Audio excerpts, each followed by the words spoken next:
Bertrand Mariot, avocat à la Cour. Bertrand Mariot, avocat à la Cour au barreau de Luxembourg.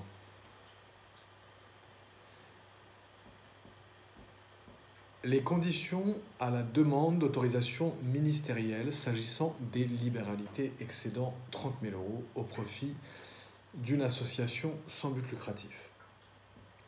Nous parlions effectivement au cours de plusieurs articles précédents que une donation qui serait effectuée au profit d'une ASBL, au profit d'une association sans but lucratif qui excéderait 30 000 €, une libéralité qui excéderait 30 000 €, devrait faire l'objet devra faire l'objet d'une autorisation ministérielle. Et quelles sont les conditions à la demande d'autorisation ministérielle en l'occurrence? L'autorisation du ministre ne sera accordée que si l'association sans but lucratif s'est conformée aux obligations suivantes. Il faudra que les mentions obligatoires dans les statuts de l'association y soient présentes. Et pour cela, il faudra se reporter à la loi de 1928 qui indique toutes ces mentions obligatoires dans les statuts de l'association. Il me semble qu'on avait déjà écrit un article sur cette question-là. Il faudra aussi respecter les formalités de publication des statuts, les formalités de publication, notamment les statuts. Et il faudra aussi respecter les formalités de publication s'agissant des modifications apportées au statut de l'association. Et ces formalités de publication suite à une modification, c'est important de le rappeler ici, doivent être effectuées dans le mois qui suit cette modification, dans le mois de la dite modification, pardon. L'ASBL devra être à jour au niveau de la publication de ses comptes annuels. C'est la dernière condition. Donc l'ASBL devra être à jour de la publication de ses comptes annuels. Et enfin, une autre condition, l'identité du donateur devra être établie et jointe à la demande d'autorisation du ministre ayant la justice dans ses attributions. Donc cette identité du donateur devra être établie. Bertrand Mariot, avocat à la Cour au barreau de Luxembourg.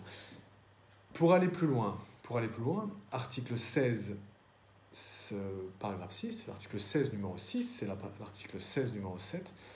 Nous allons un petit peu indiquer ce qu'indiquent ces articles-là.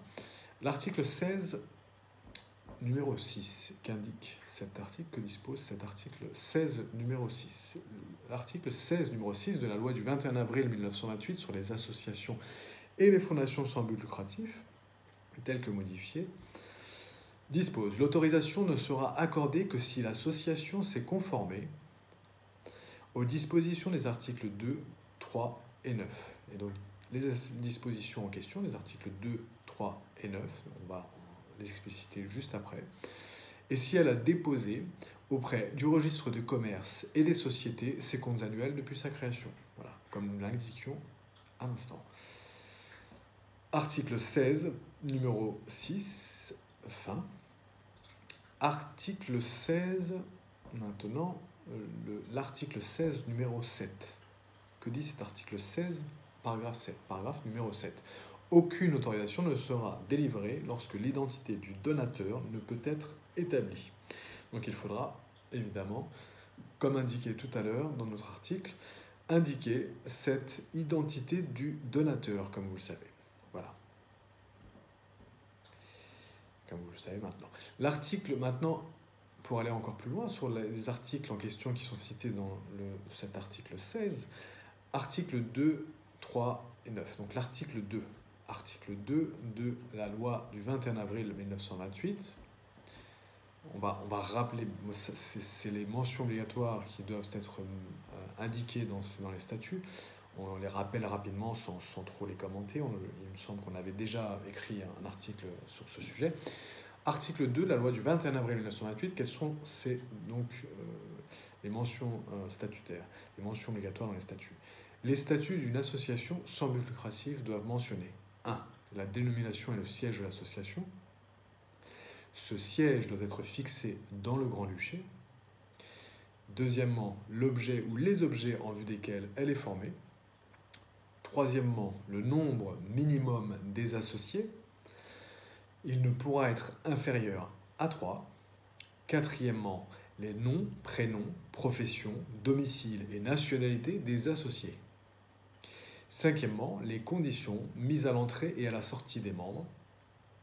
Sixièmement, les attributions et le mode de convocation de l'Assemblée générale, ainsi que les conditions dans lesquelles ces résolutions seront portées à la connaissance des associés et des tiers. Septièmement, le mode de nomination et les pouvoirs des administrateurs. Huitièmement, le taux maximum des cotisations ou des versements à effectuer par les membres de l'association. Neuvièmement, le mode de règlement des comptes. Dixièmement, les règles à suivre pour modifier les statuts. Onzièmement, l'emploi du patrimoine de l'association dans le cas où celle-ci serait dissoute. Et ces mentions sont constatées dans un acte authentique ou sous seing privé. Voilà pour cet article 2 de la loi de 1928. Maintenant, article 3, donc c'était les mentions statutaires, les mentions obligatoires à respecter dans notre article numéro 28 des 17 sur les conditions à la demande d'autorisation ministérielle.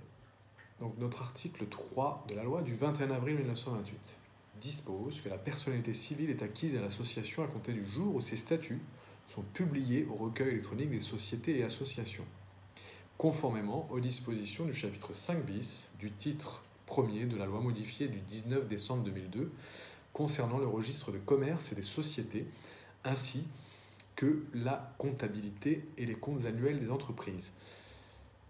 Donc voilà, ce sont les formalités de publication qu'il faudra avoir respectées.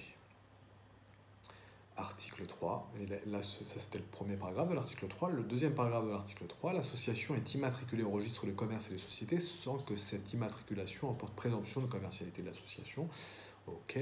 Article 3, paragraphe 3. Au moment du dépôt des statuts auprès du registre de commerce et des sociétés, l'indication des noms, prénoms et domicile des administrateurs désignés en conformité des statuts ainsi que de l'adresse du siège social est requise. Toute modification doit être signalée au registre de commerce et des sociétés. Voilà pour notre article 3 de la loi du 21 avril 1928 dont nous tirons article qui fait partie des articles qui nous ont permis de vous fournir cet article à nous que nous enregistrons aujourd'hui en vidéo et en podcast. Article 3, donc voilà. Article 9, maintenant pour finir, de la loi du 21 avril 1928, dispose: toute modification au statut doit être publiée au recueil électronique des sociétés et associations, conformément aux dispositions du chapitre 5 bis du titre 1er de la loi modifiée du 19 décembre 2002 concernant le registre de commerce et des sociétés ainsi que la comptabilité et les comptes annuels des entreprises dans le mois de sa date. C'était donc les formalités de publication en cas de modification des statuts, comme je vous ai indiqué au-dessus. Voilà. Bertrand Mariot, avocat à la Cour au barreau de Luxembourg.